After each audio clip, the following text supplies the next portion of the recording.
Coordinate networking generally हम क्या करते हैं कि एक पोड क्रिएट करते हैं। इस पोड के अंदर हम कंटेनर क्रिएट करते हैं। मान लो कि ये मेरा पोड है और पोड के अंदर हमने एक कंटेनर क्रिएट किया, राइट। और कंटेनर के अंदर कोई एप्लीकेशन चल रहा है। मान लो कि वेब सर्वर चल रहा है, राइट। HTTPD एप्लीकेशन चल रहा है। तो यार इस एप्लीकेशन को एक्सेस करने के लिए हम क्या करते हैं, इस पोड का IP, जो मान लो कि सपोज डेट कि 10.1.1.1 पोर्ट का IP है, और ये एप्लीकेशन चल रहा है पोर्ट नंबर 80 पे। तो पोर्ट नंबर 80 देते हैं तो ये क्या होता है, एप्लीकेशन को हम एक्सेस कर लेते हैं। अब क्या होगा जब इस पोड, जो पोड हमने क्रिएट किया है, ये पोड रेप्लिका सेट के थ्रू क्रिएट किया है। तो रेप्लिका सेट के थ्रू पोड क्रिएट किया, तो रेप्लिका सेट एक दिया मैंने, तो एनी हाउ एक पोड आपका अप एंड रनिंग होगा। अब ये जो मेरा पोड है किसी भी कारण बंद हो गया, कोई भी इशू आया, इस पोड को क्रैश हो गया या डिलीट हो गया या रिक्रिएट हो गया, तो इस केस में क्या करता है, रेप्लिका सेट एक दूसरा पोड क्रिएट कर देता है सेम कॉन्फ़िगरेशन का। सेम पोर्ट पे भी, सेम नोड पे भी हो सकता है, और सेम पोर्ट पे भी, सेम नोड पे भी हो सकता है या डिफरेंट नोड पे भी हो सकता है। तो इस केस में क्या हुआ कि एक सेम एप्लीकेशन यहाँ पे क्रिएट कर दिया HTTPD का, जो पोर्ट नंबर 80 पे चल रहा है। अब ये जब पोर्ट क्रिएट हुआ, नया पोर्ट क्रिएट हुआ, ये पोर्ट क्रैश होने के बाद, तो एक नया IP दे दिया। मान लो यहाँ के 10.1.2.0 दे दिया IP, और यहाँ पे पोर्ट नंबर 80 चल रहा है। तो क्या हो गया, यहाँ पे जब इस एप्लीकेशन को एक्सेस करेंगे, अभी हमारे केस में क्या था, पहले पोर्ट नंबर 80 को एक्सेस करने, HTTP एप्लीकेशन को एक्सेस करने के लिए क्या यूज करते थे, पोर्ट IP 10.1.1.1 और पोर्ट नंबर 80, राइट। बट ये जब पोर्ट रिक्रिएट हुआ तो ये जो IP है, ये IP चेंज हो गया, राइट। ये जो IP 10.1.1.0 था, ये मान लो कि 10.1.2.0 हो गया, और ये पोर्ट नंबर एक्स 80। तो इस पे एक्सेस मिला। अब इसमें इशू क्या हो गया, यही वेब एप्लीकेशन अगर आपका लाइव रहता है, लाइव के केस में क्या हो गया, अगर ये मेरा एप्लीकेशन लाइव होता है, राइट, तो लाइव होता तो पोर्ट नंबर 80, 10.1.1 पोर्ट नंबर 80 को एक्सेस नहीं मिल पाता। क्यों? क्योंकि ये पोर्ट क्रैश हो गया, राइट। ये पोर्ट क्रैश हुआ और रेप्लिका सेट हमने कॉन्फ़िगर किया हुआ है, तो दूसरा पोर्ट क्रिएट कर लिया, उसका डिफरेंट IP मिलेगा। अब ये एप्लीकेशन जो एग्जिस्टिंग एप्लीकेशन है 10.1.1 IP एड्रेस पे और पोर्ट नंबर 80 पे, ये क्या कहाँ पे शिफ्ट हो गया, 10.1.2.0। जस्ट एग्जांपल ले रहा हूँ IP एड्रेस का। अभी इस केस में क्या हो गया, एप्लीकेशन तो शिफ्ट हो गया, एप्लीकेशन अप एंड रनिंग है, लेकिन जो बंदा कनेक्टेड होगा 10.1.1.80 से, सेमीकोलन 80 से, उसको तो मिलेगा नहीं। हालांकि बैक एंड में चल रहा है एप्लीकेशन, बट उसको मिलेगा नहीं, राइट, क्योंकि IP एड्रेस ही चेंज हो गया। इस केस में कुबरनेट्स क्या करता है, कुबरनेट्स का एक एक ऑब्जेक्ट है सर्विस। इस केस में कुबरनेट का एक ऑब्जेक्ट है सर्विस। सर्विस क्या करता है, जब हम सर्विस, कुबरनेट्स का ऑब्जेक्ट सर्विस हम यूज करते हैं, तो हमने रेप्लिका सेट के अंदर एक IP replica set is equal to 1 किया हुआ, तो एक पोर्ट क्रिएट हो गया, राइट। इस पोर्ट के अंदर एप्लीकेशन चल रहा है, जो कंटेनर पे, पोर्ट के अंदर कंटेनर चल रहा है और एप्लीकेशन चल रहा है पोर्ट नंबर 80 पे बाइंड है, राइट, जिसका IP 10.1.1.1, और ये एप्लीकेशन का पोर्ट नंबर है 80, जिसको हम एक्सेस करते हैं। तो जब हम सर्विस लगाते हैं, क्यूबरनेट का सर्विस हम यूज करते हैं, तो ये क्या करता है, एक वर्चुअल IP दे देता है। मान लो कि वर्चुअल IP हो गया 10.10.10.10। ये वर्चुअल IP कब दे देगा, जब सर्विस हम क्रिएट करेंगे। और ये सर्विस क्या करेगा, जिस भी ऑब्जेक्ट के ऊपर आप बाइंड करना चाहते हो, बाइंड कर सकते हो। अभी हमारे केस में रेप्लिका सेट के ऊपर हम बाइंड करेंगे। तो जैसे हम सर्विस रेप्लिका सेट के ऊपर बाइंड करेंगे, तो सर्विस रेप्लिका सेट के अंदर जो वर्चुअल IP, सर्विस का IP है, वर्चुअल IP है, वो पोर्ट के IP के साथ बाइंड हो जाता है। जैसे मान लो कि अभी हमारे केस में क्या है, पोर्ट नंबर 80 पे रन कर रहा है और IP क्या है, 10.1.1।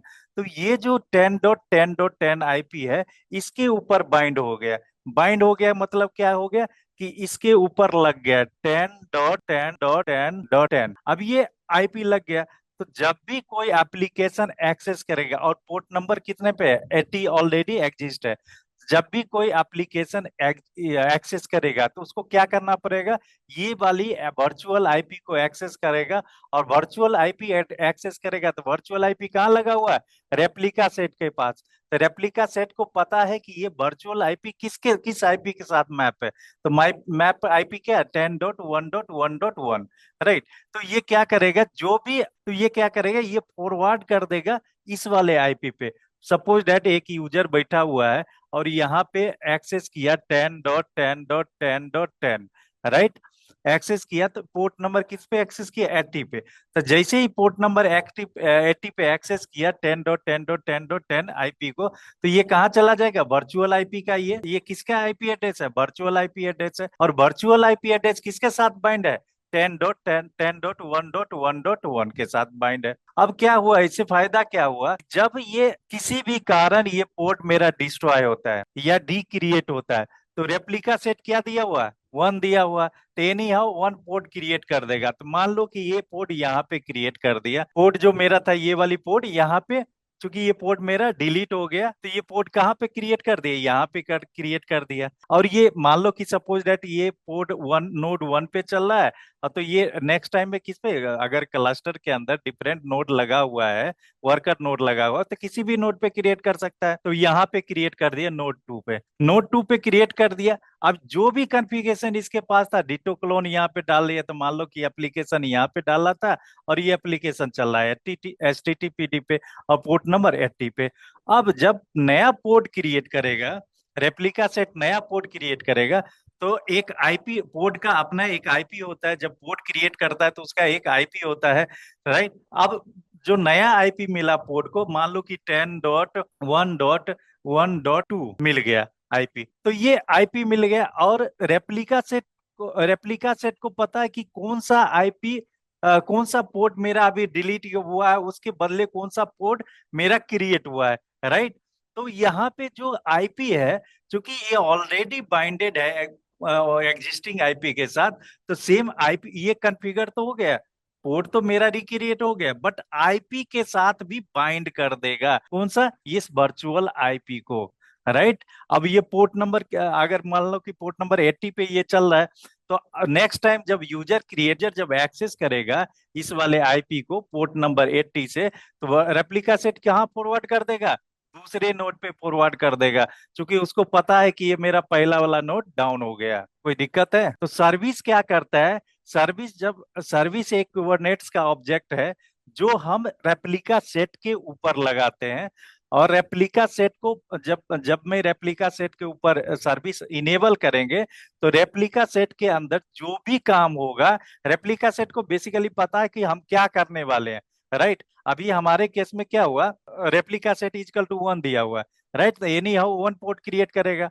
अब ये पोर्ट मेरा डिलीट हुआ, तो रेप्लिका सेट को पता है कि इस पोर्ट के बदले कौन सा हमने पोर्ट क्रिएट किया है, राइट। अभी मेरा पोर्ट कौन सा क्रिएट हुआ, पोर्ट दूसरा पोर्ट क्रिएट हुआ जो नोड 2 पे, और आईपी हमें मिला है ये 10.1.1.2। अब नेक्स्ट टाइम जब यूजर एक्सेस करेगा तो ये रेप्लिका सेट ये देखेगा वर्चुअल आईपी है। वर्चुअल आईपी किसके साथ बाइंड है, रेप्लिका सेट के साथ बाइंड है। अब रेप्लिका सेट को जब रेप्लिका सेट देखेगा कि अच्छा ये वाली आईपी इस नोड के साथ कनेक्टेड है, राइट। तो ये कहाँ फॉरवर्ड कर देगा, नोड नंबर 2 पे फॉरवर्ड कर देगा, जिसपे नया पोर्ट क्रिएट हुआ है। तो ये सर्विस का काम होता है। सर्विस कहाँ लगता है, रेप्लिका सेट के ऊपर लगता है। क्यूबरनेट्स के अंदर जब सर्विस हम यूज करते हैं, कितने टाइप का सर्विस होता है। तो सबसे पहला सर्विस टाइप होता है क्लस्टर आईपी, दूसरा होता है नोड पोर्ट, तीसरा होता है लोड बैलेंसर, और चौथा होता है एक्सटर्नल नेम, और पांचवा होता है हेडलेस, राइट। ये जो सर्विस है क्यूबरनेट्स के अंदर, ये 5 तरह का होता है, राइट। 5 टाइप्स ऑफ सर्विस होता है, राइट। पहला होता है क्लस्टर आईपी, दूसरा नोड पोर्ट, तीसरा लोड बैलेंसर, चौथा एक्सटर्नल नेम, पांचवा पांचवा हेडलेस। अब ये क्लस्टर आईपी क्या होता है वो देख लेते हैं। अब मान लो कि आपके क्लस्टर के अंदर, क्यूबरनेट्स क्लस्टर के अंदर मल्टीपल नोड है। सपोज डेट कि एक नोड ये हो गया, दूसरा नोड ये हो गया, तीसरा नोड ये हो गया, राइट। मैंने 3 नोड का एग्जांपल लिया। ये नोड 1, नोड 2, नोड 3। इस नोड 1 के अंदर एक पोर्ट चल रहा है, राइट। मान लो कि इसका पोर्ट है पोर्ट 1, दूसरा यहाँ पे भी पोर्ट चल रहा है, पोर्ट 1 यहाँ पे भी है और पोर्ट 1 यहाँ पे भी है। अब ये पोर्ट नोड 1 का पोर्ट, राइट, नोड 2 के पोर्ट से एक्सेस करना चाहता है, राइट, ये नोड 1 का पोर्ट नोड 2 के पोर्ट से एक्सेस करना चाहता है, या नोड 2 का पोर्ट नोड 3 के पोर्ट से एक्सेस करना चाहता है, राइट। तो ये किसके थ्रू करेगा? क्लस्टर आईपी के थ्रू। तो क्लस्टर आईपी क्या करता है कि ये जितने भी नोड है, जो भी नोड के साथ आप क्लस्टरिंग करना चाहते हैं, एक्सेस करना चाहते हैं, नोड के अंदर एक नोड से दूसरे नोड के अंदर एक्सेस करना चाहते हैं, इस सारे नोड को मिला करके एक क्लस्टर क्रिएट कर देता है और उस क्लस्टर का एक आईपी दे देता है। जब क्लस्टर आईपी यूज करते हैं सर्विस टाइप में, तो यहाँ पे क्या किया, सारे नोड को मिला के क्या कर दिया, एक क्लस्टर क्रिएट कर दिया और क्लस्टर का एक आईपी दे दिया, राइट। अब मान लो कि ये क्लस्टर आईपी हो गया 10.10.10.10। अब इस नोड के अंदर, पहले वाली नोड के अंदर जो एप्लीकेशन चल रहा है, ये पोर्ट नंबर 80 पे चल रहा है। दूसरे वाले नोड के अंदर एप्लीकेशन चल रहा है पोर्ट नंबर 88 पे चल रहा है। तीसरे वाले नोड के अंदर पोर्ट नंबर 443 पे चल रहा है, एप्लीकेशन चल रहा है, राइट। नोड 3 के अंदर जो पोर्ट है उसका एप्लीकेशन 443 पे चल रहा है। अब ये नोड 1 का P1 नोड 2 के P1 से को एक्सेस करना चाहता है, तो क्या लिखेगा, केवल इसको पोर्ट नंबर याद रखना पड़ेगा, आईपी एड्रेस सेम रहेगा, राइट। इसको अगर नोड 1 का पोर्ट नंबर 1 नोड 2 के पोर्ट नंबर 2 से एक्सेस करना चाहेगा, तो क्या लिखना पड़ेगा, 10.10.10.10 और पोर्ट नंबर 88। जैसे पोर्ट नंबर 88 लिखेगा, ये क्या करेगा, इसको एक्सेस कर लेगा नोड 1 के, नोड 2 के पोर्ट 1 को नोड 1 के पोर्ट 1 से। तो मतलब क्या करता है, बेसिकली क्या करता है, जब क्लस्टर आईपी क्रिएट होता है, क्लस्टर आईपी इंटरनली क्या करता है, ये क्लस्टर जितने भी नोड है सारे नोड के साथ मैप हो जाता है, कनेक्ट हो जाता है इंटरनली।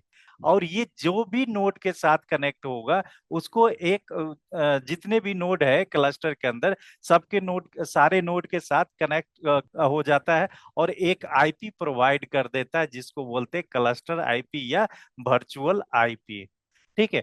तो जैसे अगर एक मल्टीपल नोड के अंदर मल्टीपल पोर्ट एक्सेस करना है, तो हम क्या यूज करेंगे, क्लस्टर आईपी यूज करेंगे, राइट। तो क्लस्टर आईपी में क्या हो गया, अगर मान लो कि नोड 3 का पोर्ट 1, जिसका पोर्ट नंबर 443 चल रहा है, और नोड 1 का P1 एक्सेस करना चाहता है, ये कंटेनर एक्सेस करना चाहता है, तो इस कंटेनर को क्या टाइप करना पड़ेगा, 10.10.10.10 और पोर्ट नंबर 80। तो जैसे ही पोर्ट नंबर 80 करेगा, तो ये वाले एप्लीकेशन को इस कंटेनर के साथ कम्युनिकेट हो जाएगा। क्योंकि ये सारे कहाँ पे कॉन्फ़िगर है, एक क्लस्टर के अंदर कॉन्फ़िगर है, केवल पोर्ट नंबर याद रखना है जिस पोर्ट को एक्सेस करना चाहता है। ये सारे काम हम करते हैं क्लस्टर आईपी के थ्रू। दूसरा होता है नोड पोर्ट। तो जो भी एक्सेसिंग होता है क्लस्टर आईपी के अंदर, हम क्लस्टर लेवल पे ही एक्सेस कर पाते हैं, आउटसाइड द क्लस्टर हम एक्सेस नहीं कर पाते हैं क्लस्टर आईपी के थ्रू। क्लस्टर आईपी समझ में आ गया? कोई दिक्कत है यहाँ तक? नहीं।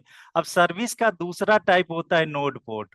अब हमने क्या किया था, जब हम क्लस्टर सर्विस इनेबल किया था, तो मान लो कि यहाँ पे एक नोड चल रहा है, दूसरा नोड ये चल रहा है और तीसरा नोड ये चल रहा था, राइट। जब हमने सर्विस टाइप लिया था क्लस्टर आईपी, तो क्या किया था, इस जितने भी नोड चल रहा था, इस नोड को एक क्लस्टर क्रिएट कर दिया, राइट, क्लस्टर, और इस क्लस्टर का आईपी दे दिया, मान लो कि 10.10.10.10, राइट, जिसे हम वर्चुअल आईपी भी बोलते हैं, राइट, दे दिया यहाँ पे। अब जो नोड क्रिएटेड है, नोड को क्लस्टर में के अंदर जो नोड बनाया था, क्लस्टर बनाया था, क्लस्टर के अंदर जितने भी नोड है, उस नोड को क्या किया था, कम्युनिकेट कर दिया था using cluster IP, right, directly इसके थ्रू, क्लस्टर आईपी के थ्रू कम्युनिकेट कर दिया था। अब ये मान लो कि नोड 1 है, नोड 2 है और नोड 3 है। अब इस नोड के अंदर कोई पोर्ट चल रहा है, मान लो कि एक पोर्ट चल रहा है यहाँ पे, एक पोर्ट यहाँ पे चल रहा है, और एक पोर्ट यहाँ पे चल रहा है। और इस तीनों पोर्ट पे कोई ना कोई एक एप्लीकेशन चल रहा है। मान लो कि एप्लीकेशन यहाँ पे चल रहा है, एक एप्लीकेशन यहाँ पे चल रहा है, एक एप्लीकेशन यहाँ पे चल रहा है। ये एप्लीकेशन पोर्ट नंबर 80 पे है, ये पोर्ट नंबर 80 पे है, और ये पोर्ट नंबर 443 पे एप्लीकेशन है। तो जब हमने क्लस्टर आईपी क्रिएट किया था, तो जो भी पोर्ट को जिस नोड से एक्सेस करना चाहता था, वो पोर्ट नंबर के थ्रू, जो भी पोर्ट एक्सपोज किया हुआ था उस पोर्ट के थ्रू एक्सेस कर लेता था। मान लो कि नोड 1 का कंटेनर 1 पोर्ट नंबर नोड 2 का कंटेनर 1 को एक्सेस करना चाहेगा, तो क्या करेगा, ये नोड 1 कंटेनर के अंदर जो पोर्ट क्रिएट करेगा, ये पोर्ट क्या करेगा, कंटेनर 2 के पोर्ट का आईपी दे देगा using virtual IP, port number दे देगा यूजिंग वर्चुअल आईपी। मतलब 10.10.10.10, और वर्चुअल आईपी पोर्ट नंबर कितना है, 80 राइट। तो ये कंटेनर 1, इसने ये टाइप किया और इसका एप्लीकेशन एक्सेस कर लिया, नोड 2 का एप्लीकेशन एक्सेस कर लिया। अब नोड पोर्ट क्या करता है, जैसे हम नोड पोर्ट क्रिएट करेंगे, तो नोड पोर्ट क्या करेगा, क्लस्टर आईपी तो रहेगा ही, क्लस्टर के ऊपर नोड पोर्ट लग जाता है। कहाँ पे लगता है, क्लस्टर आईपी के ऊपर नोड पोर्ट लगता है। अब ये नोड पोर्ट करता क्या है, तो जैसे हम नोड पोर्ट इनेबल करेंगे, तो हमें एक पोर्ट नंबर दे देगा। तो मान लो कि हमने नोड नोड पोर्ट क्रिएट किया, तो हमें पोर्ट नंबर दे दिया। और ये पोर्ट नंबर कहाँ से लेके कहाँ तक देता है, तो ये पोर्ट का नंबर रेंज शुरू होता है 30,000 से लेके 32,767 तक का, राइट। इस दोनों के बीच के रेंज का एक पोर्ट दे देगा जब हम नोड पोर्ट इनेबल करेंगे। तो मान लो कि यहाँ पे दे दिया हमें नोड 31,112। चूंकि हमारे केस में 3 नोड है अभी, तो हमें दे दिया कि 3 पोर्ट दे दिया, राइट। 31,112, 31,113, 31,114, ये पोर्ट दे दिया, 3 पोर्ट दे दिया। अभी हमारे केस में क्या करते हैं कि हम एक ही पोर्ट लेते हैं, राइट। एक पोर्ट लेते हैं, चूंकि हम एक ही नोड पे नोड पोर्ट लगाते हैं, राइट। तो मान लो कि हमने नोड पोर्ट दे दिया, एक पोर्ट नंबर दे दिया 31,112 पोर्ट दे दिया। जब हम नोड पोर्ट इनेबल करेंगे, तो ये नोड पोर्ट क्या करेगा, इस नोड पोर्ट को इस नोड के साथ बाउंड हो जाएगा। मतलब क्या होगा, इस नोड का पोर्ट नंबर क्या मिल गया, इस पोर्ट नंबर क्या मिल गया, 31,112। अगर मल्टीपल नोड है तो इस नोड का पोर्ट नंबर कितना मिल जाएगा, 31,113, 31,114। अब जब हमने नोड पोर्ट लगाया, तो नोड पोर्ट दे दिया पोर्ट नंबर 31,112, किसके साथ, N1 के साथ बाइंड हो गया, नोड 2 के साथ बाइंड हो गया, तीसरा नोड 3 के साथ बाइंड हो गया। जब नोड क्रिएट करते हैं, तो नोड किसी न किसी इंस्टेंस पे हम क्रिएट करते हैं। अगर मान लो कि हम अपने केस में नोड क्रिएट किया AWS पे, राइट। तो जब AWS पे नोड क्रिएट किया, तो ये जो नोड क्रिएट हुआ, नोड किसी न किसी EC2 इंस्टेंस पे क्रिएट हुआ। अब जब EC2 इंस्टेंस जब हम क्रिएट करते हैं, तो एक पब्लिक डीएनएस मिलता है। क्या मिलता है, पब्लिक डीएनएस। मान लो कि ये मिल गया XYZ, पब्लिक डीएनएस मिल गया। अब ये पब्लिक डीएनएस को गूगल क्रोम पे अगर हमें XYZ देंगे, पोर्ट हम यहाँ पे दे देंगे 31,112, 31,112, राइट। तो ये क्या करेगा, गूगल क्रोम पे हमने डाला है 31,112, तो ये क्या करेगा, जो भी एप्लीकेशन चल रहा है वो एप्लीकेशन यहाँ पे मिल जाएगा। मतलब अगर इसके अंदर अपाचे चल रहा है तो क्या मिल जाएगा, इट वर्क्स। तो नोड पोर्ट क्या करता है, 2 काम करता है। एक तो पोर्ट अलाउ कर देता है पार्टिकुलर नोड के लिए, और दूसरा पोर्ट को एक्सपोज कर देता है outside the network, outside the cluster, right. अब हमारे केस में क्या है कि हमने जो क्लस्टर क्रिएट किया हुआ है, क्यूबरनेट्स क्लस्टर, वो कहाँ पे क्रिएट किया हुआ है, माइक्रो के8s पे। माइक्रो के8s क्या करता है कि एक बीएम क्रिएट करता है उबंटू का, और इस उबंटू के बीएम पे एक क्यूबरनेट्स का क्लस्टर क्रिएट कर देता है, क्लस्टर क्रिएट कर दिया, राइट। जिसके अंदर हम लोग पोर्ट क्रिएट करते हैं। अब जब हम नोड पोर्ट लगाएंगे, या क्लस्टर क्लस्टर नोड पोर्ट लगाएंगे तो नोड पोर्ट में हम अगर AWS आपका रहेगा तो आपने पब्लिक आईपी ले लिया और पोर्ट नंबर डिफाइन कर दिया, तो आपको जो भी एप्लीकेशन चल रहा है वो मिल जाएगा। जब हम क्यूबरनेट्स क्लस्टर के अंदर नोड पोर्ट यूज करेंगे तो क्या करेगा, क्लस्टर आईपी तो क्रिएट होगा ही, क्लस्टर आईपी के ऊपर क्या लगेगा, नोड पोर्ट लगेगा। लेकिन जब क्लस्टर आईपी क्रिएट होगा, मान लो कि क्लस्टर नोड 1 पे क्रिएट हुआ, राइट, एक ही नोड होता है हमारे केस में, नोड 1 पे क्रिएट हुआ एक पोर्ट, राइट, जिसके अंदर एक एप्लीकेशन चल रहा है HTTP। अब इस HTTP को आउटसाइड द क्लस्टर, मतलब ये क्लस्टर से एक्सेस, ये क्लस्टर कहाँ पे चल रहा है, उबंटू के अंदर चल रहा है। कहाँ पे, उबंटू के अंदर चल रहा है। इस उबंटू के बाहर हमें एक्सेस करना होगा, तो हम क्या करेंगे, इस उबंटू का आईपी जो भी होगा, आईपी, इस आईपी के साथ जिस पोर्ट पे हमने अलाउ किया, जो भी नोड पोर्ट मिलेगा, नोड पोर्ट क्रिएट करने के बाद मान लो कि 31,112 मिला, राइट, तो 31,112 उबंटू के आईपी पे, 31 उबंटू के आईपी के साथ 31,112 देंगे, तो जो भी एप्लीकेशन चल रहा है इसके अंदर वो मिल जाएगा। मान लो कि मेरा उबंटू का आईपी है, जो उबंटू कौन है, वर्चुअल मशीन, जो यहाँ पे AWS का इंस्टेंस है, राइट, तो AWS के इंस्टेंस का पब्लिक आईपी यूज कर रहे थे, राइट, एप्लीकेशन को एक्सेस करने के लिए। अभी हम क्या करेंगे, उबंटू का आईपी यूज करेंगे।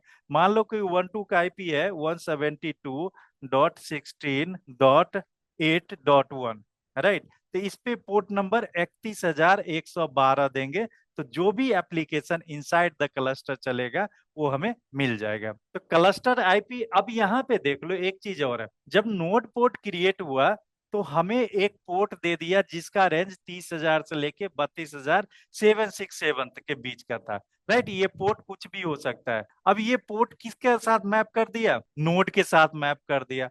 अब नोड के अंदर एक कंटेनर चल रहा है, सपोज दैट कि एक कंटेनर चल रहा है और पोर्ट नंबर 80 है। कंटेनर का पोर्ट नंबर क्या है, 80 है। नोड 2 का कंटेनर का पोर्ट नंबर क्या है, 80 है। नोड 3 का कंटेनर का पोर्ट नंबर क्या है, 8443 है। तो मान लो कि नोड 1 का एप्लीकेशन जो पोर्ट पे चल रहा है, इनसाइड द कंटेनर आपको यूज करेंगे तो क्या पोर्ट नंबर यूज करेंगे, 80। लेकिन यही पोर्ट नंबर अगर आउटसाइड द कंटेनर यूज करेंगे तो क्या यूज करेंगे, तो क्या पब्लिक डीएनएस के साथ क्या यूज करते हैं, नोड पोर्ट का। मान लो कि इस वाले नोड के लिए पोर्ट नंबर 80 क्या है, ये इंटरनल पोर्ट है, राइट, जिसके अंदर एप्लीकेशन चल रहा है। इंटरनल मतलब इनसाइड द क्लस्टर आप यूज कर सकते हो port number 80 using virtual IP. और जैसे मान जैसे वर्चुअल आईपी, जैसे क्या हो गया, 10.10.10.10, राइट, ये क्या हो गया, इनसाइड द क्लस्टर यूज कर सकते हो। लेकिन आउटसाइड द क्लस्टर तो हमें आईपी की जरूरत नहीं पड़ी, हमें पोर्ट की जरूरत पड़ी। वो पोर्ट क्या हो गया, 31,112, राइट। ये 31,112 हम केवल डालेंगे, 31,112 पता चल जाएगा किस वर्चुअल आईपी का है और वर्चुअल आईपी किसके साथ मैप है। तो नोड पोर्ट कहाँ पे लगता है, क्लस्टर आईपी के ऊपर। जैसे ही नोड पोर्ट हमने क्रिएट कर दिया, फिर आईपी की जरूरत, वर्चुअल आईपी की जरूरत नहीं पड़ेगी। हमें क्या, किसकी जरूरत पड़ेगी, पोर्ट की जरूरत पड़ेगी। कौन सा पोर्ट की जरूरत पड़ेगी, जो पोर्ट नोड पोर्ट क्रिएशन के दौरान हमें अलॉट किया था उस पार्टिकुलर नोड को। चलो सीधे लैब पे चलते हैं। लैब पे जाने के बाद हम जो भी क्लस्टर आईपी और नोड पोर्ट का प्रैक्टिकल करते हैं, राइट। तो मैं आ जाता हूँ AWS के अंदर। मैं अकाउंट मेरा ऑलरेडी क्रिएटेड है और मैंने मिनी क्यूब ऑलरेडी इंस्टॉल किया हुआ है। तो मैं sign in as a root user करता हूँ। मैंने अकाउंट लॉगिन कर लिया। अब मैं जा रहा हूँ यहाँ पे, मैंने रीजन नॉर्थ वर्जीनिया के अंदर मैंने मिनी क्यूब इंस्टॉल किया है EC2 इंस्टेंस पे। तो मैं आ गया नॉर्थ वर्जीनिया के अंदर। EC2 पे आते हैं, इंस्टेंस पे क्लिक करेंगे या डैशबोर्ड पे हम आ जाते हैं, तो यहाँ पे मेरा जो EC2 instance up and running है वो दिख मिल जाएगा यहाँ पे। मैं इसको ओपन कर लेता हूँ, पब्लिक आईपी लेता हूँ और पुट्टी के थ्रू मैं इसको ओपन करता हूँ। क्रीडेंशियल ऑथ के अंदर क्रीडेंशियल पे आएंगे और जो मैंने की बनाया हुआ है की डाल दे देंगे। बाय डिफॉल्ट उबंटू होता है यूजर नेम। मैंने मिनी क्यू इस वाले EC2 इंस्टेंस पे ऑलरेडी इंस्टॉल किया हुआ है। मैं थोड़ा फॉर्मेट चेंज कर देता हूँ, यहाँ पे जाता हूँ चेंज सेटिंग्स के अंदर, और फॉन्ट साइज में इंक्रीज कर देता हूँ। अभी 10 है तो मैं कर देता हूँ 16। कर दिया। कंट्रोल L से क्लियर कर लेता हूँ। Minikube status, status check करेंगे यहाँ पे। Minikube up and running है, राइट। कुछ फाइल तो नहीं है, तो LS करके देख लेते। कोई भी फाइल अभी क्रिएटेड नहीं है, YAML फाइल कोई भी मैनिफेस्ट क्रिएटेड नहीं। LS करते, मेरे पास अभी कोई फाइल्स अवेलेबल नहीं है। क्यूब CTL गेट SVC करेंगे, कोई सर्विस मेरे पास अवेलेबल है नहीं है। कोई सर्विस नहीं, ये कुबरनेट का सर्विस है बाय डिफॉल्ट। कुबरनेट्स का क्लस्टर आईपी, राइट। तो सबसे पहले मैं क्या करता हूँ, एक क्लस्टर आईपी क्रिएट करता हूँ। बेसिकली हम सर्विस क्रिएट करेंगे जिसके अंदर हम टाइप्स लेंगे क्लस्टर आईपी, राइट। तो सर्विस हम क्रिएट करते हैं, तो VI सर्विस डॉट YAML करके एक फाइल, आप फाइल नेम कुछ भी दे सकते हो, SB सर्विस या माई सर्विस दे देते हैं यहाँ पे। माई सर्विस .YAML, राइट। आई प्रेस करेंगे और मेरे पास ऑलरेडी, आप अगर गूगल पे जाएंगे और यहाँ पे टाइप करेंगे service manifest in Kubernetes, right. Service file manifest, तो आप यहाँ पे सर्विस पे जाएंगे तो बहुत सारे आपको मिल जाएगा डेमो, राइट। तो आप सर्विस कैसे क्रिएट करेंगे, जैसे यहाँ पे लिखा हुआ है API version V1 kind. API version version 1 है, काइंड में है सर्विस है। चूंकि हम क्या क्रिएट कर रहे हैं, सर्विस। और मेटा डेटा के अंदर आप सर्विस का नेम डिफाइन कर सकते हैं। तो ये सारे टेम्पलेट आपको मिल जाएगा ओवर द इंटरनेट, राइट। का kubernetes.io के ऑफिशियल वेबसाइट पे सर्विस का आपको मिल जाएगा। इसमें बहुत सारे सर्विस, तो आप किसी भी टेम्पलेट का आप एक ले सकते हो, टेम्पलेट ले सकते हो और उससे सर्विस क्रिएट कर सकते हो, राइट। मैं ऑलरेडी एक टेम्पलेट लिया हुआ हूँ, बनाया हुआ। तो ये सर्विस मैं क्रिएट कर रहा हूँ। क्लस्टर और टाइप लेंगे क्लस्टर आईपी, तो मैं एक बार कॉपी कर लेता हूँ और यहाँ पे आ जाता हूँ सर्विस .YAML के अंदर। आई प्रेस करेंगे, इंसर्ट मोड में आ जाएगा और प्रेस करेंगे तो ये मेरा सर्विस का YAML फाइल हो गया, राइट। इसका अगर डिस्क्रिप्शन देखेंगे तो हमें वर्जन, API वर्जन क्या लिए, V1 लिए वर्जन, राइट। ये सब बताने की जरूरत नहीं, ऑलरेडी डिस्क्राइब कर चुका हुआ। मेटा डेटा के अंदर हमने नाम डिफाइन कर दिया माई ऐप सर्विस, राइट। और सेलेक्टर ये यहाँ पे डिफाइन कर दिया वेब। अब ये सेलेक्टर कहाँ पे रहेगा, ये सेलेक्टर डिप्लॉयमेंट का जो फाइल क्रिएट करेंगे वहां से रहेगा, राइट। और पोर्ट का नेम दे दिया HTTP। आप पोर्ट का नेम कोई भी दे सकते हो, HTTP TCP, जिस पोर्ट पे आप क्लस्टर आईपी, आप क्लस्टर आईपी टाइप्स क्रिएट करना चाहते हो, क्लस्टर आईपी सर्विस क्रिएट करना चाहते हो, राइट। यहाँ पे सोर्स पोर्ट है, डेस्टिनेशन और 80, और टारगेट पोर्ट भी 80 है। यहाँ पे जो कमेंटेड है port exposes, right, by the services. अब कौन सा पोर्ट एक्सपोज कर रहे हो सर्विस पे, तो आप यहाँ पे डिफाइन करना है। टारगेट पोर्ट क्या है, कंटेनर का target port, ports on the container, ये आपको 80 है। Target port, port on the container का क्या मतलब, कंटेनर के अंदर क्या पोर्ट एक्सपोज कर रहे हो, राइट। और क्लस्टर लेवल पे क्या पोर्ट एक्सपोज कर रहे हो, ये डिफाइन किया हुआ है। तीसरा है क्या, चेंज द नोड पोर्ट और load balancer as needed. This is the, ये कोई रेफरेंस है।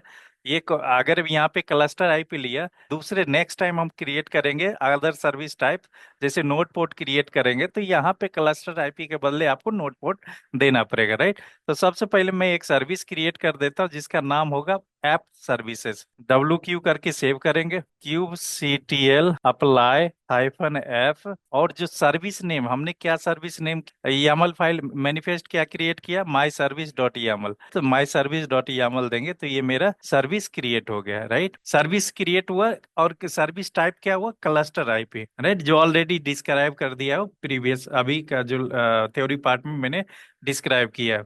तो यहाँ पे चेक करेंगे मेरा सर्विस क्रिएट हुआ है या नहीं। तो क्यूब CTL गेट SVC या सर्विस लिखेंगे, तो ये सर्विस जो आपने क्रिएट किया है यहाँ पे, वो सर्विस नेम आ गया। और क्या टाइप, किस टाइप का आपने सर्विस क्रिएट किया, क्लस्टर आईपी क्रिएट किया, जिसका क्लस्टर आईपी क्या है ये डिफाइन हुआ है, राइट। और पोर्ट नंबर क्या है, 80। तो इंटरनल पोर्ट भी 80 और एक्सटर्नल पोर्ट भी 80। जो क्लस्टर आईपी है, क्लस्टर आईपी का मतलब क्या हुआ, कंटेनर के पोर्ट पे हमने 80 डिफाइन किया था, एक्सपोज किया था, और सेम पोर्ट हमने इसके क्लस्टर आईपी पे भी डिफाइन किया है, राइट। और ये दूसरा जो क्लस्टर है ये बाय डिफॉल्ट क्लस्टर है, राइट। अगर इसका डिस्क्राइब करेंगे तो देख लेंगे क्या मिलता है। क्यूब सीटीएल डिस्क्राइब सर्विस और सर्विस का नेम, राइट। तो सर्विस जैसे हम डिस्क्राइब करेंगे इसके पूरे प्रॉपर्टी हमें दिख जाएगा। प्रॉपर्टी मतलब क्या होगा कि ऐप क्या है, सर्विस, ऐप सर्विस है। नेम क्या है, तो ऐप सर्विस है। नेम स्पेस क्या है, डिफॉल्ट है। अभी नेम स्पेस बताया ना, तो नेक्स्ट क्लास में हम नेम स्पेस बताने वाले। लेवल्स अभी कोई डिफाइन नहीं किया हुआ है, बट सेलेक्टर यहाँ पे डिफाइन किया हुआ है। Selector app is equal to web. अब ये ऐप इजकल टू वेब कहाँ से लेगा, अभी किस डिप्लॉयमेंट के लिए काम करेगा, तो अभी डिप्लॉयमेंट क्रिएट नहीं किया, अभी डिप्लॉयमेंट क्रिएट करेंगे। वहां पे हम लेबल्स डिफाइन करेंगे कि ऐप इजकल टू वेब। तो ये क्या करेगा, सेलेक्ट कर लेगा वहां से जो लेवल डिफाइन किया हुआ है डिप्लॉयमेंट डॉट YAML फाइल के अंदर, उसके अंदर डिप्लॉयमेंट के अंदर, तो सेलेक्टर यहाँ सेट कर लेगा। तो मतलब इस क्लस्टर आईपी के लिए जो डिप्लॉयमेंट हम क्रिएट करेंगे उसके अंदर काम करेगा, राइट। तो सेम हम डिस्क्राइब करके देख सकते हैं। अब मैं क्या करता हूँ, क्लियर कर लेता हूँ और नेक्स्ट एक डिप्लॉयमेंट क्रिएट करता हूँ। डिप्लॉयमेंट के लिए मैं एक फाइल क्रिएट कर लेता हूँ, मैनिफेस्ट डिप्लॉय या माई डिप्लॉय डॉट YAML कर देता हूँ, डॉट YAML, राइट। आई प्रेस करेंगे, एंटर करेंगे, और इसका भी स्क्रिप्ट हमारे पास है। अगर आप गूगल पे जाएंगे तो यहाँ पे आप चेक कर सकते हैं डिप्लॉयमेंट, राइट। जैसे ही डिप्लॉयमेंट आप यहाँ पे डालेंगे तो सर्च रिजल्ट पे आ जाएगा डिप्लॉयमेंट्स इन कुबरनेट्स। इसके अंदर देखिए आप बहुत सारे चीज यहाँ पे दिया हुआ। अगर मैं इसी फाइल टेम्पलेट को उठाता हूँ तो मैं इसको कॉपी कर लेता हूँ। वैसे मेरे पास ऑलरेडी है, मैं इसी टेम्पलेट को उठा लिया। और यहाँ पे देखो, अगर मैं डिप्लॉयमेंट की एपीआई वर्जन की बात करते हैं तो V1, एप्स V1, काइंड में डिप्लॉयमेंट, और मेटा डेटा के अंदर हम डिफाइन कर नेम दे देते हैं, राइट। तो यहाँ पे मैं दे देता हूँ नेम के लिए वेब सर्वर, राइट। ये मैं वेब सर्वर क्रिएट कर देता हूँ। ऐप इजकल टू वेब यहाँ पे देंगे, चूंकि हमने सर्विस के अंदर वेब डिफाइन किया है तो वेब देंगे, राइट। सेल रेप्लिका, अभी बाय डिफॉल्ट यहाँ पे रेप्लिका इजकल टू 3 दिया हुआ, तो हमें 3 की जरूरत नहीं, हमें एक ही मेरे लिए काफी है। तो मैं बाय डिफॉल्ट एक ही ले लेता हूँ। एक मतलब एनी हाउ एक रेप्लिका आपको एक कंटेनर अप एंड रनिंग मिलेगा। मैच लेवल, चूंकि जो लेवल्स हम डिफाइन करते हैं वही टेम्पलेट के अंदर मैच लेवल भी डिफाइन करते हैं। तो यहाँ पे दे देते हैं वेब, और टेम्पलेट के अंदर ऐप इजकल टू सेम हम मैच लेवल डिफाइन करते हैं वेब। और कंटेनर्स के अंदर हम दे देते हैं नेम, कंटेनर्स का नेम तो मैं दे देता हूँ web service, web server, web underscore server दे दिया कंटेनर नेम। और यहाँ पे जो आप इमेज लेंगे, आप चाहे HTTPD ले सकते हैं या Nginx भी ले सकते हैं, कोई भी आप इमेज ले सकते हैं, राइट। तो मैं यहाँ पे HTTPD ले लेता हूँ, और कंटेनर पोर्ट मेरा 80 है। उसके बाद मैं इसको सेव कर देता हूँ, WQ एक्सक्लेमेशन साइन करके सेव इन एग्जिट करेंगे, राइट। तो ये मैंने डिप्लॉयमेंट का फाइल क्रिएट कर दिया, राइट। कैट करके माई डिप्लॉय करेंगे YAML। तो ये इस फाइल के अंदर हमने क्या क्या दिया है वो मैं एक बार और से फिर से रिवाइज करवा देता हूँ। एपीआई वर्जन एप्स V1 लिए, काइंड इजकल टू डिप्लॉयमेंट, और डिप्लॉयमेंट का नाम दे दिया वेब सर्व। यहाँ पे लेवल्स डिफाइन कर दिया वेब, राइट। और यहाँ पे मैच लेवल वेब, और लेवल्स या मेटा डेटा के अंदर टेम्पलेट के अंदर लेवल्स डिफाइन कर, दिस इज डिप्लॉयमेंट फाइल, और मैं ऑलरेडी डिस्कस कर चुका हूँ डिप्लॉयमेंट वाले लेक्चर के अंदर। यहाँ पे cat my service dot YAML करते हैं। तो यहाँ पे देखो दो, अभी मैं जो मैंने सर्विस क्रिएट किया है उस सर्विस के अंदर सेलेक्टर मैंने वेब दिया, राइट। और ये सेलेक्टर यहाँ पे देखो, यहाँ पे जब डिप्लॉयमेंट क्रिएट करेगा तो यहाँ पे भी वेब सर्वर, तो ये किसके लिए काम करेगा, ये क्लस्टर आईपी जो काम करेगा किसके लिए, इस वाले डिप्लॉयमेंट के लिए जो इसके अंदर पोर्ट क्रिएट होगा। तो सर्विस तो ऑलरेडी क्रिएटेड है, क्लियर कर लेता हूँ। क्लियर लिखेंगे तो क्लियर हो जाएगा। उसके बाद LS करते हैं तो मेरा फाइल है my deploy dot YAML, right. ये फाइल अभी एग्जीक्यूट नहीं किया तो अभी मैं एग्जीक्यूट कर रहा हूँ। Kube CTL apply -f my deployment dot YAML, right. Apply किया तो ये मेरा फाइल क्रिएट हो गया, डिप्लॉयमेंट मेरा क्रिएट हो गया। तो kube CTL get ports, right. तो क्यूब सी एक मेरा पोर्ट क्रिएट हो गया, ये अभी 0/1 में, राइट। अभी ये पोर्ट रेडी स्टेट में नहीं है। तो एक बार चेक करते हैं, अभी भी एरर आ रहा है, राइट। मतलब ये रेडी नहीं है, क्रिएट तो हो गया, पोर्ट तो क्रिएट हो गया, बट अभी रेडी स्टेट में नहीं है, राइट। क्योंकि ये इमेज का एरर है, इमेज पुल नहीं कर रहा है। तो मैं यहाँ पे जाता वी फाइल पे के अंदर जाता हूँ, जो मैनिफेस्ट आपने क्रिएट किया है डिप्लॉयमेंट डॉट यामल के अंदर। यहाँ पे HTTPD के जगह पे आई प्रेस करेंगे और यहाँ पे दे देते लेटेस्ट, WQ से सेव करेंगे। अब मैं यहाँ पे अगेन जो मैंने मैनिफेस्ट जो के अंदर सेव किया था, उसको मैं क्या करता फिर से अप्लाई करके देखता हूँ। अगेन ये देखो deployment apps web server configure बता रहा अभी। अब मैं चेक करता हूँ ये पोर्ट मेरा क्रिएट हुआ कि नहीं, डिप्लॉयमेंट क्रिएट हुआ कि नहीं। Kube CTL get ports, again ये मेरा इमेज पुल बैक का एरर आ रहा है। तो मैं एक बार काम करता हूँ, kube CTL deploy get deploy, right. तो ये मेरा वेब सर्वर करके एक डिप्लॉयमेंट क्रिएट हुआ है, लेकिन मेरा पोर्ट अप एंड रनिंग नहीं आ रहा, अभी भी एरर आ रहा है। एरर इमेज पुल का है, इमेज इसको मिल नहीं रहा है। तो क्लियर कर लेते हैं और अगेन टाइप करते kube CTL get deploy, right. तो ये मेरा डिप्लॉय क्रिएट हो गया, लेकिन इसके अंदर पोर्ट अभी क्रिएट नहीं हुआ। तो इसको कॉपी करते हैं और इस डिप्लॉय को डिलीट करते हैं, क्यूब CTL डिलीट डिप्लॉय। और ये डिप्लॉयमेंट का जो नेम है यहाँ पे डिप्लॉयमेंट का नेम दे देते हैं, राइट। अब फिर से मैं सर्विस का जो मैनिफेस्ट है उसके अंदर आता, VI माई डिप्लॉयमेंट डिप्लॉयमेंट डॉट YAML के अंदर आता हूँ। और यहाँ पे मैं इमेज वैसा इमेज ले लेता हूँ जो कि मेरा मिल जाए। तो आई प्रेस करता हूँ और एंजन एक्स लेके देखता हूँ, एंजन एक्स भी वेब सर्वर है। और लेटेस्ट WQ करके सेव करते हैं। फिर से मैं अप्लाई करता हूँ, तो अप्लाई टॉप एरो दबाएंगे तो प्रीवियस कमांड के अंदर जाएंगे और ये मेरा वेब सर्वर क्रिएटेड है। अब देखते हैं कि मेरा पोर्ट क्रिएटेड है कि नहीं। डिप्लॉयमेंट मेरा क्रिएट हो गया, पोर्ट क्रिएट हुआ कि नहीं देखते हैं। kubectl गेट पोर्ट्स, तो ये मेरा पोर्ट अप एंड रनिंग है, मतलब इसको अभी इमेज मिल गया। अभी इमेज मिल गया और इमेज और मैंने सर्विस क्रिएट कर दिया। अब मैं चेक करता हूँ क्लस्टर आईपी मेरा काम कर रहा है या नहीं। तो क्लस्टर आईपी चेक करने के लिए सबसे पहले हम देखेंगे, अभी तो मेरा क्या है, मिनी क्यूब के अंदर हमने क्लस्टर क्रिएट किया, right. Cluster IP service create किया, क्यूब CTL गेट नोड्स। तो गेट नोड्स करेंगे तो ये मेरा मिनी क्यूब है। अब मिनी क्यूब का कंट्रोल पहले मिनी क्यूब पे है डाला हुआ। मिनी क्यूब का हमें आईपी लेना है, तो यहाँ पे लिखेंगे kube CTL get node -o wide. तो ये मेरा मिनी क्यूब का आईपी मिल गया, राइट। बट ये मिनी क्यूब के आईपी के अंदर ये क्लस्टरिंग काम नहीं की, क्योंकि ये मेरा जो है नोड का है, राइट।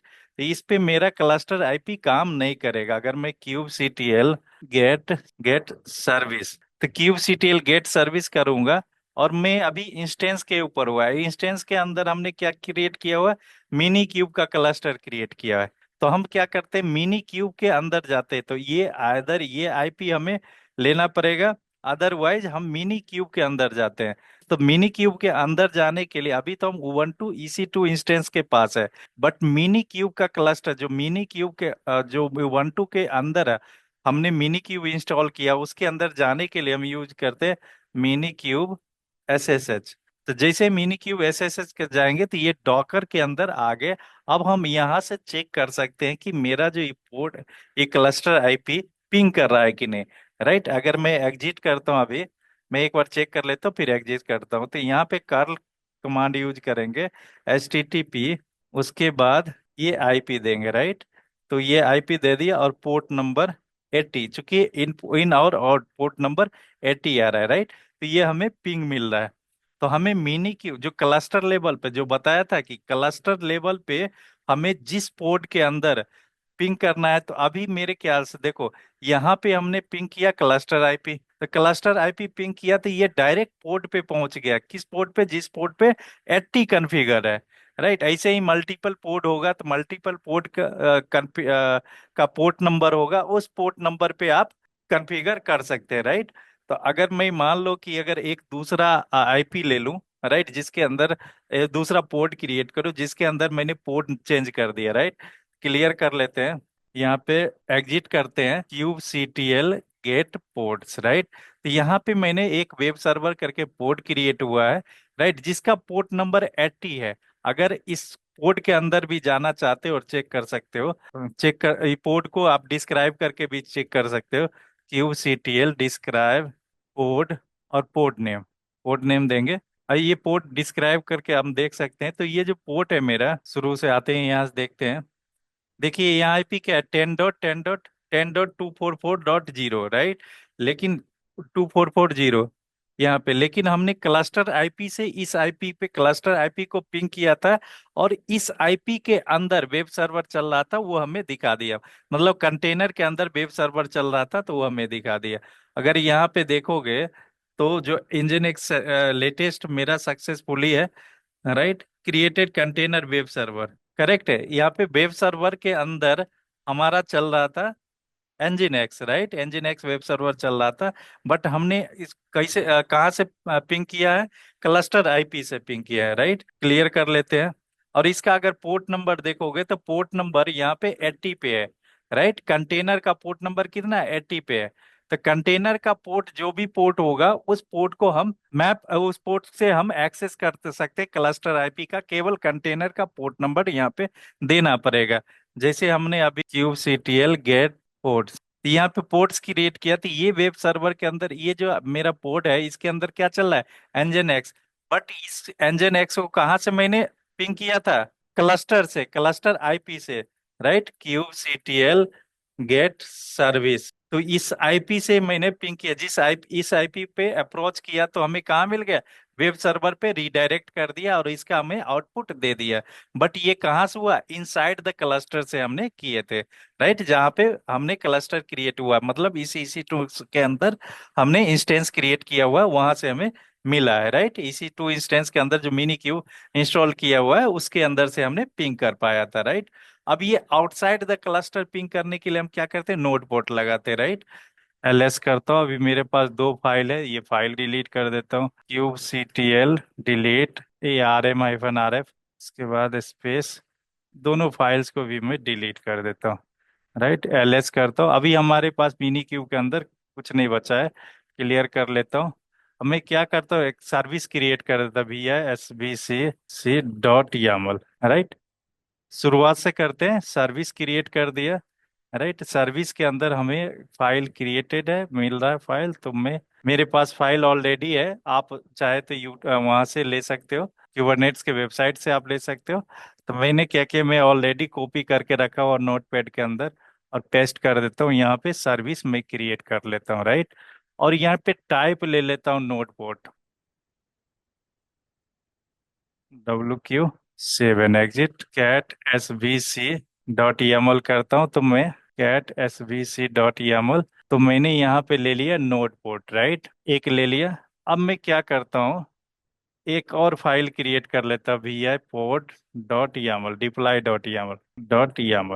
एंटर करेंगे, आई प्रेस करेंगे, और deployment.yaml का भी फाइल हमारे पास है। तो मैं यहाँ पे एक फाइल बनाया हुआ है ऑलरेडी, ये आप नेट से भी आप ले सकते हो। तो मैंने ऑलरेडी कॉपी करके रखा हुआ है नेट से ही। यहाँ पे डिप्लॉयमेंट दे देता हूँ, और एप्लिका सेट 1, इसके अंदर कुछ भी करने की जरूरत नहीं, HTTPD ले लिया, WQ save, right. Deployment file create कर दिया। तो पहले मैं सर्विस क्रिएट कर लेता हूँ, एक QCTL VI SVC, QCTL QCTL apply -F, और सर्विस.yaml, एक मेरा सर्विस क्रिएट हो गया। सर्विस के अंदर सर्विस टाइप था मेरा node port, QCTL get SVC service, मेरा नोड पोर्ट क्रिएट हो गया, और पोर्ट नंबर 30692, राइट। तो अब मैं डिप्लॉयमेंट एक क्रिएट कर लेता हूँ, QCTL apply -F deploy.yaml। What's happening यार, QCTL CLT क्यों होता है।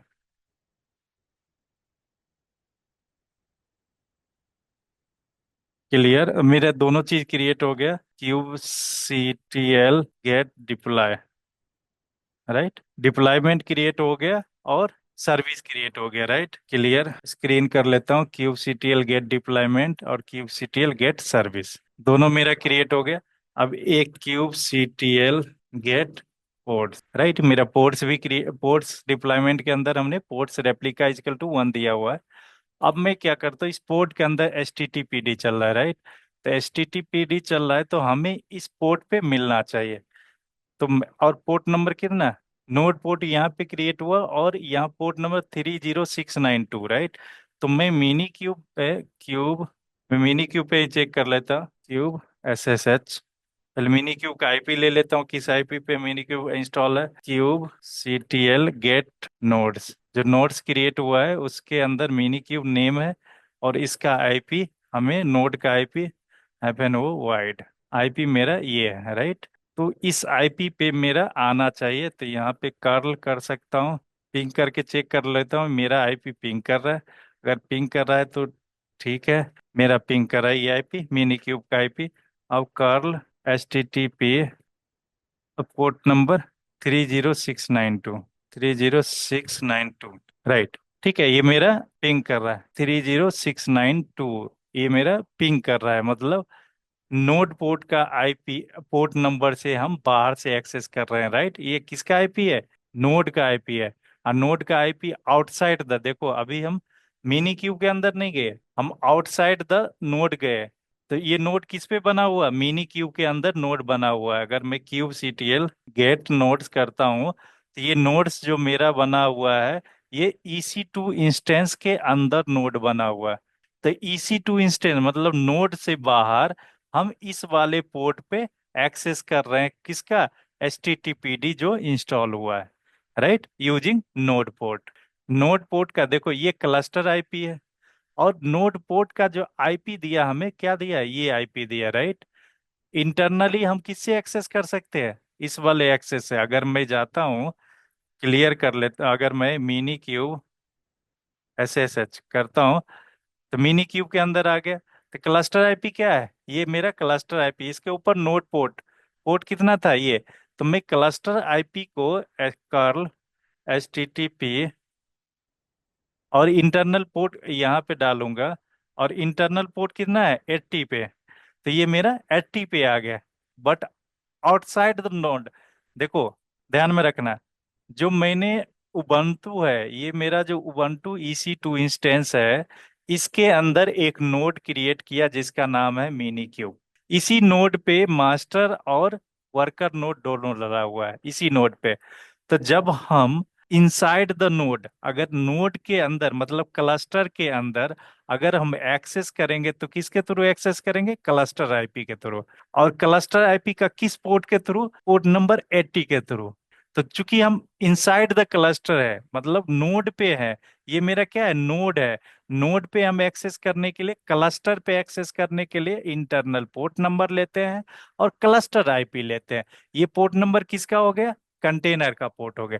लेकिन आउटसाइड द क्लस्टर, अगर आउटसाइड द क्लस्टर हम एक्सेस करते हैं तो किससे करते हैं, नोड पोर्ट से। नोड पोर्ट का एक नोड, जब हम नोड पोर्ट क्रिएट करते हैं तो एक पोर्ट डिफाइन करके देता है, राइट। तो ये पोर्ट से हम एक्सेस करेंगे किस पे, आउटसाइड द क्लस्टर।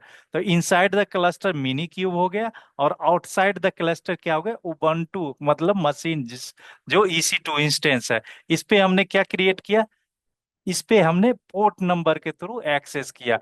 और ये जो आईपी किसका है, नोड का आईपी है, राइट। तो आउटसाइड द क्लस्टर के लिए नोड पोर्ट यूज करते हैं, इनसाइड द क्लस्टर के लिए हम क्लस्टर आईपी यूज करते हैं। ध्यान में रखना, ये दो चीज ध्यान में रखना।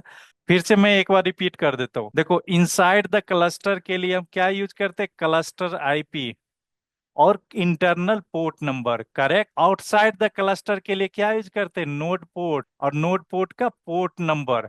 आइए पोर्ट नंबर किस पे चलेगा, जिस नोड पे हमने इंस्टॉल किया है, राइट। तो नोड का क्या नाम, नोड का आईपी क्या है, ये आईपी है 192.168.49.2। तो ये रहा मेरा आज का लैब, राइट। कोई दिक्कत होगा तो दोबारा वीडियो रिपीट करके देख लेना।